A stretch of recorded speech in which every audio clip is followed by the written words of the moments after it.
Hi everyone, it's Lindsay and I'm here to do a different video than I've ever done before on YouTube.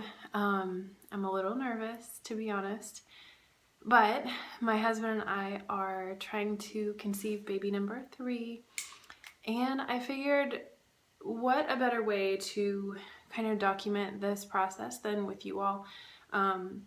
I really look back on my videos as kind of like a history. You can kind of see where my life has been just by watching my videos. It's like little snapshots and snippets of everyday life, and for right now in life we are trying to have our baby number 3. So I've never done TTC videos. I don't really even know where to start. I think I've done like 2, and that was basically just like if I was or wasn't at the time. So I'm gonna do I guess my first TTC baby number 3 video. A quick summary of kind of where we are. We have a 5.5-year-old daughter that was from a previous relationship, and I conceived her with a donor. It's a very long story, and I do have a video posted if you don't know about that. It's one of my, I guess, most viewed videos, so feel free to go watch that if you want to watch the history of that. That relationship is no longer. That was years ago. I am now remarried, and my husband and I have a son. He is almost 14 months old, and we are in the process of trying to get pregnant with baby number 3. So to start off, I guess, I have not had a postpartum cycle. I have not got my period since having my son. I am breastfeeding him. He breastfeeds maybe 2 to 3 times a day, and he sleeps through the night, so he's not night nursing anymore either. So with my daughter, I got my period back at about between 5 and 6 months postpartum. With my son, I've just yet to get it back. I don't know what's different, if it's just the breastfeeding relationship we have, if it's because I'm older, I don't know. I guess I should include all that too. I am 33 years old, and as far as my fertility history, I do have, I guess my right fallopian tube was removed in surgery when I was pregnant with my daughter. Again, all that is in that video. So anyway, about when he turned about a year old, I started getting a little antsy for my cycle. So I started trying to take OPKs, which are ovulation predictor kits, for those of you who don't know, just to see kind of where my body was at. I had felt that feeling before you get your period for months, basically since he was about 9-ish months old, but nothing ever happened. Nothing ever came of it. So I just was kind of wondering, like I would get changes in my cervical mucus. I would get kind of that churny, heavy feeling where your uterus is, kind of that feeling before you get your period, but I would just never get a period. And then I would, nothing would ever happen. So at about a year, I started taking the ovulation test, and they were all negative for a long time, and I wouldn't take them all the time, just when I had those signs and symptoms. Then when he was about 13 months old, I started taking my temperature. If you guys don't know how to chart your basal body temperature, it's basically you take your temperature at the same time every day to kind of determine where you are in your cycle. And for a long time it was very sporadic, without any real signs or symptoms. And I kind of have gone up and down. Do I want to chart and test, or do I just kind of want to leave it up to fate and then see how it goes from there? But my personality, I really just like knowing what's going on with my body. It's just something I just have to know. And so let's see, I don't want to miss anything or skip anything. I also have this, which is a little microscope that you put your spit on at certain times of the day, and you can check for ferning, which is also kind of an indicator of ovulation. So if you don't know what that is, look up ferning and you can kind of look that up. So I was doing this too. Well, it had been nothing. About 3 weeks ago on this thing, I started getting some teeny amounts of ferning.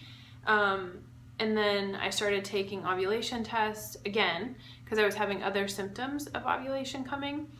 They were all negative. I had a few that were like almost as dark as the control line, almost, but they never kind of got there. There was even one that I was like, oh, that might be positive. It was like borderline, but I think more in my head it was not, but I wanted it to be. Anyway, it wasn't. And so I just didn't know, the ferning went away. So I don't know if it was my body trying to kind of make it happen and it didn't quite get to that threshold and it kind of just went back to normal. Also, I should mention that I have been taking Vitex, which is chasteberry. It's a supplement you can take to try and regulate your menstrual cycle. You can take it for like hormonal acne, which I don't know if you can see, but I have always had, I'm sure you can see, I've always had hormonal acne. So that was kind of a bonus for me. And it's supposed to just improve tons of things about women and their menstrual cycle. So I figured it wouldn't hurt anything. It doesn't hurt to take it while you're breastfeeding. And like I said, I'm still breastfeeding. So I have been taking that for about a month as well. Then I stopped taking ovulation tests because they were getting lighter and lighter and lighter. And then I think on October 29th, I started having symptoms again, like I was going to ovulate soon as far as all the other symptoms go. Like my cervical mucus changed again, the ferning microscope again changed. And I had a temperature dip. And so that was kind of weird, but I hadn't taken an ovulation test. So that night when I got home from work, it was about 7 p.m., 7:30. I took an ovulation test. Wait, I took one on the 29th. So these two are from the 29th. I don't know if you can see that right there. It's pretty light. Those were not positive. And then the next day, those are from October 30th.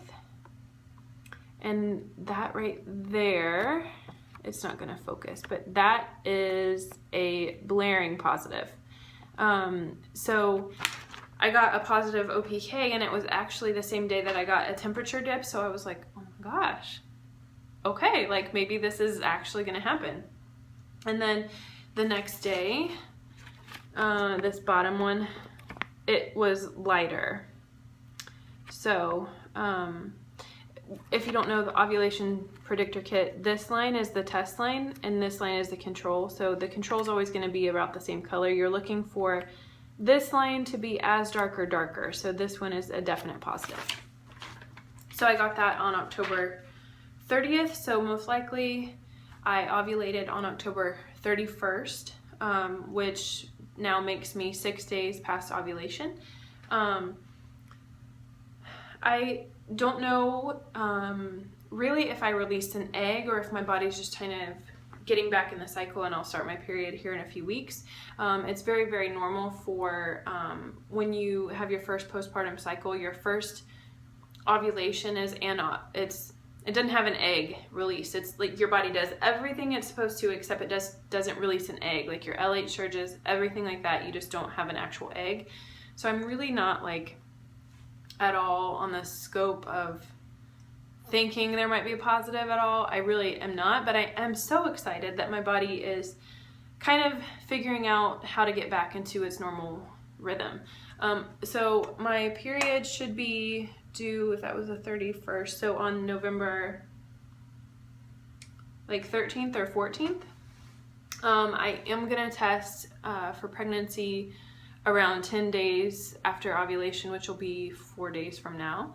I will be recording the results as long as I remember because it has to be first morning urine, and so that's early and I don't know if I'll remember, but I will try. But yeah, that's where I am. I am 6 days past ovulation. I wish I had my temperatures to show you, but it dipped for ovulation, and then it's kind of stayed up, and then yesterday at 5 DPO it went down, and then went back up. So there's a chance it could be implantation. It's kind of early. Like I said, I really don't think that this is going to be like an actual cycle to try. But it may be, and who knows. So I'm excited to go on this journey. I've never been TTC before because with my daughter, it was regulated. I mean, I was, I guess, before I knew that my ex was sterile, long story. But I've never really paid attention. I've never done temperatures. I've never done ovulation tests. So this is like new territory, and it's kind of exciting and like fun. And I'm just excited. It's kind of cool to know like all this stuff. It's kind of cool, I think. It's really cool what our bodies can do.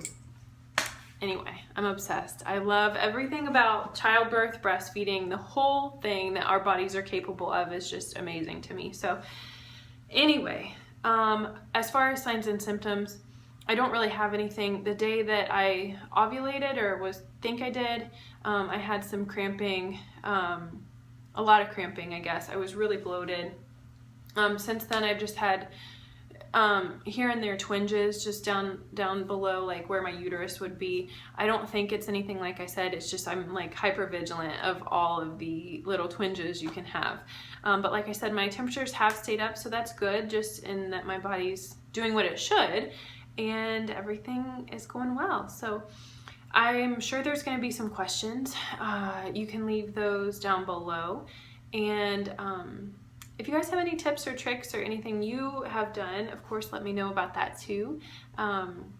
Yeah, anyway, I'm excited to do this with you guys. If you know me in real life, please don't say anything or post anything on social media about it, because obviously, like, my family knows we want a third baby, but they don't really know anything, and I would just rather keep that kind of private. So aside from telling the world, I would like to keep my personal family and friends in the dark until we are ready to share if and when we get pregnant. So yeah, thank you guys for watching, and I will see you either with some more updates if I feel anything, or test early, or if I get my period. So I'll talk to you guys later. Bye.